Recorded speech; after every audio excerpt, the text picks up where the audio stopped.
Hey, so it's Court and Cris again, Or Cris and Court. or Yeah. Cris and Court, however you want to put it. So today we're just going to touch the surface on three different communities. They're actually pretty close to one another, and they're just south of Tucson, but well, some of them are incorporated, but we can say they're still kind of sort of part of Pima County. But Sahuarita, Corona de Tucson, and Green Valley. So we're gonna touch a little bit on each one of those and why they're different from each other. And do you want to? So different, but yet Yeah, so close. yeah. We share a lot of the same like shopping centers. Basically, Yeah. there's one little like area where Walmart, TJ Maxx, and stuff like that. But all Sprouts. areas, Sprout. We even have Sprouts. We supposedly have a Target coming. Yeah. Supposedly.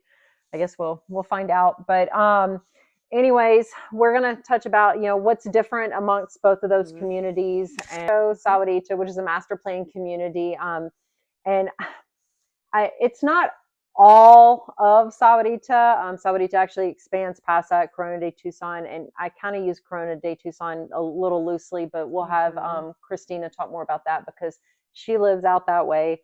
But she did live in Rancho at one point. But Rancho is a master plan community.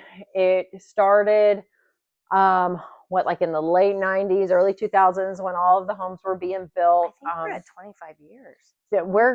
Because I jokingly say we're probably going to have a lot of re-roofs Oh, I think I just soon. heard something on the radio about 25 years. So I think we're at 25 years. Yep. I mean, I remember seeing the sign and welcome to Sahuarita, and I want to say it's like 1996. Yeah. Or something like that. But anyways, so in the grand scheme of things, it's fairly new. It's much newer than Green Valley.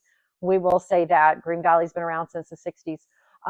So anyways, we have a lot of military, border patrol, federal agents, like a lot of those type of families that live in Rancho.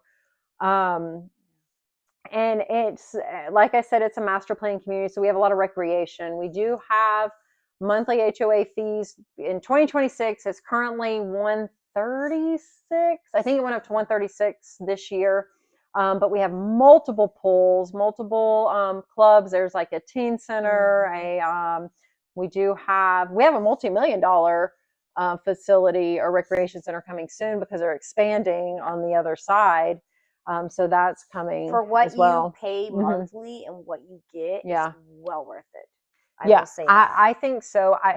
My family, we honestly really don't use the facilities that much. We're super busy with just life, my kids and sports and this and that. But I still love Rancho. I love where we live.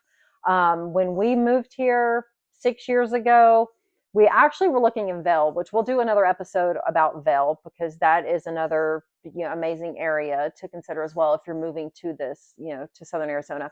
But our realtor, because we were living in Florida, we're military, we're PCSing this way, Davis Monthan, and our realtor at the time, we heard about Vail. That was the first place, so we're looking in Vail, but she had told us about Rancho Sahuarita.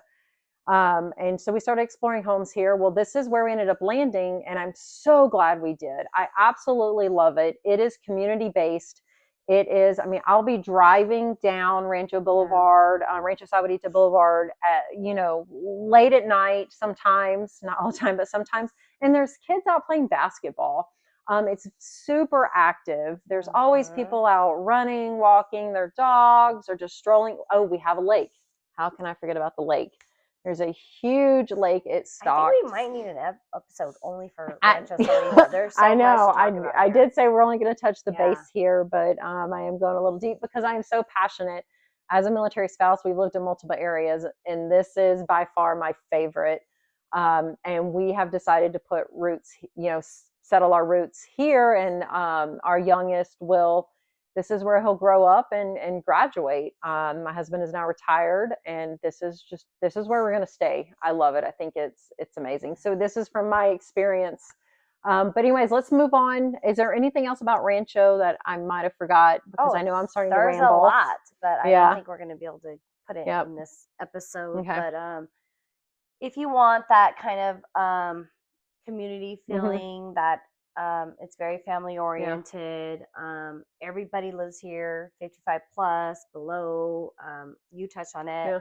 There's a huge lake here. There's always activities going on, not just at the community, at the clubhouse, but events that they have year round. You'd be amazed. You're never going to get bored here. We have food trucks. God, there's so much, but we're going to do another episode about that. Yeah. But I will say I did live here for quite a while, and I'm not too far from here, but I will say that it is a great place to live. And I really don't have anything bad to say about this place at all. I can't think of anything. Everything you need is literally like within 5 minutes. Grocery store, the gym, the pool, multiple pools, parks, tons of pocket parks, dog parks. There's something for everybody here. Yeah, really absolutely. And I know my kids also, they love it, and their friendships and relationships that they've made.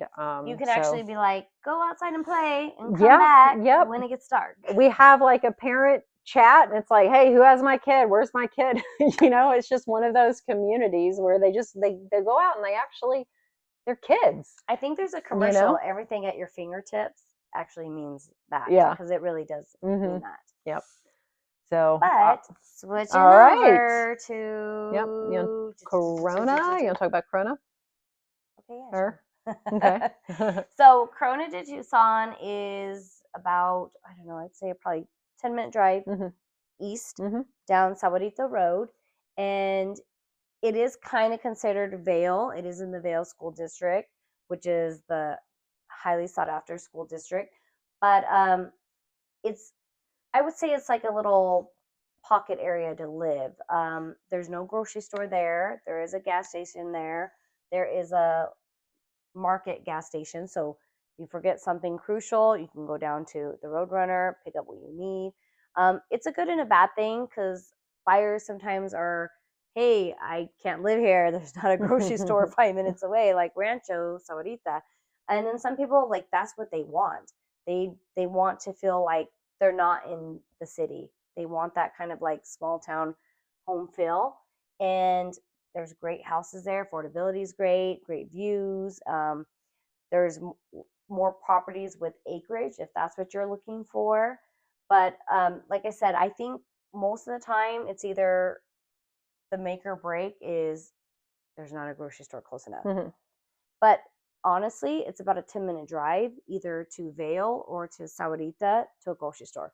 So honestly, 10 minutes really isn't that much. Yeah, it's not terrible. We want land, where we come from, we're used to having a little bit more land. Maybe not as necessarily acreage. I mean, we could have had that, but it was normal to have minimum 1/2 to 3/4 of an acre just with your home. Rancho, the lots are much smaller. I mean, the houses are super close. So if you come from anywhere else where you have space between your neighbor, it is definitely not like that. The houses are very close. But when you go to Corona, you have more space. It's more rural. There's opportunities if you're a horse lover, like Christina just got a horse. She's got goats. I was hoping she would talk about it, but she's got some of those little like farm animals. So that's where you would be to Corona de Tucson. And of course there's other areas around Tucson as well, but I think Corona is an amazing place. It's, for me, I do like the community feel, like being able to kick my kid out of the house and know that he's probably just 5 houses down. Corona de Tucson, it'd be a little bit harder to do that. You kicked him 5 houses down? Well, I mean, this, it's probably a lot further in reality, but we are, anyways. But all right, I think that's, kind of touches on. Corona. So just so you know, so I actually still live in Sahuarita, not Rancho Sahuarita, but I'm right on the line of like Corona and Sahuarita. And so yes, I used to live in Rancho Sahuarita. We bought property, so we have about 5 acres. And so I got to circle back to what you said, because you said you want me to talk about it. Yes, we have goats. We have horses. We used to have chickens. Coyotes liked them more than we did, I suppose. So I have a lot of experience with rural properties. So if you guys ever have any questions, please feel free to reach out, and I'd be happy to share my experiences with you and acknowledge my opinions. And gearing off to another property area, I should say, is Green Valley, which is, we're literally like, it's a, what do you call it, triangle, Yeah. tripod, right? Mhm. So we have Sahuarita, we have Vale, and then we have Green Valley. And so this is predominantly where me and Courtney do a lot of our business.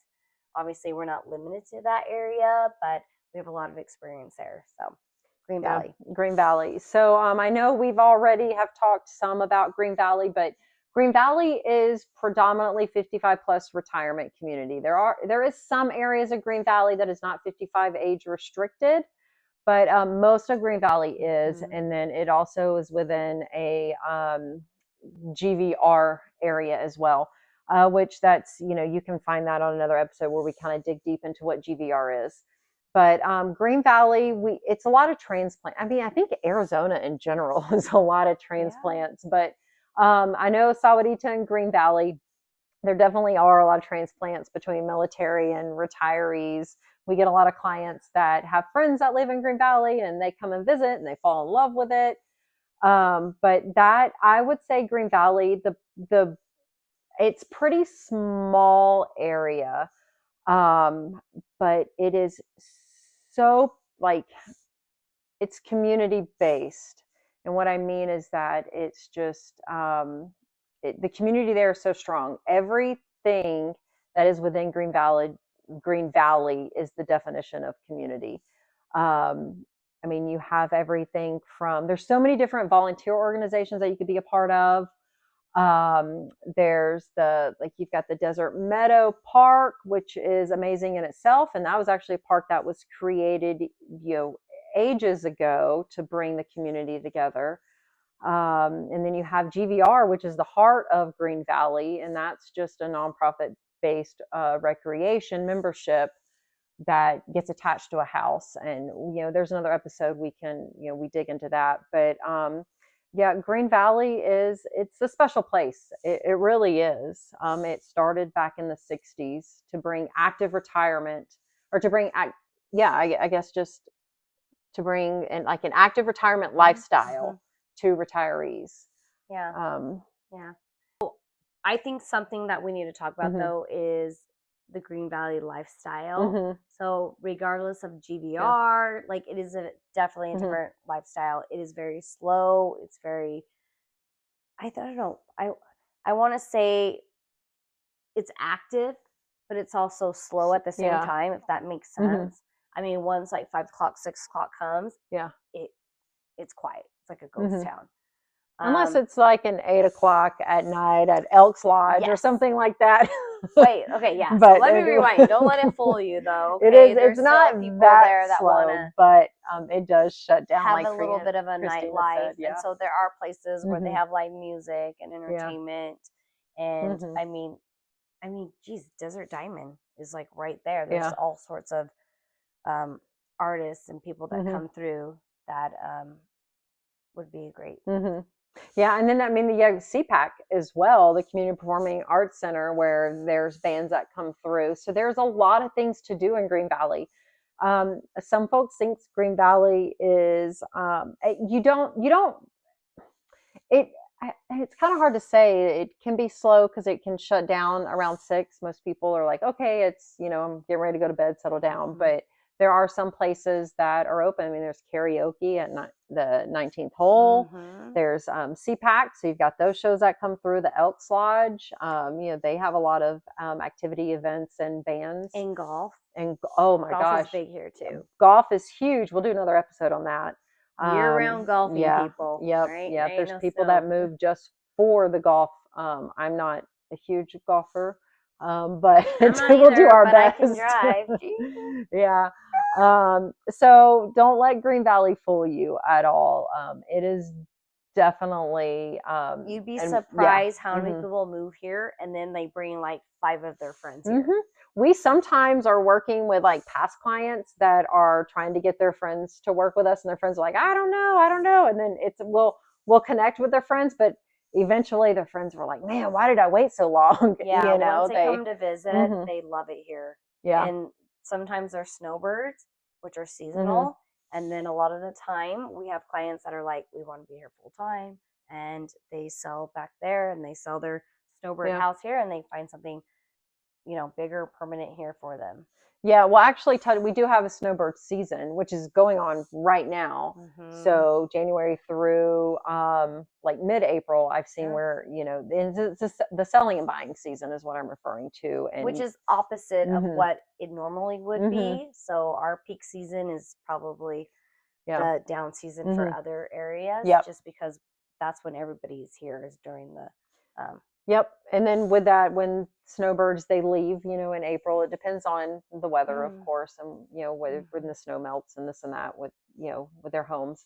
But then it slows down because then it gets super hot here. But we have a lot of permanent residents that still move during 110-degree weather. So the real estate market still does move during the summer, but the peak season is definitely the beginning of the year, in the first quarter.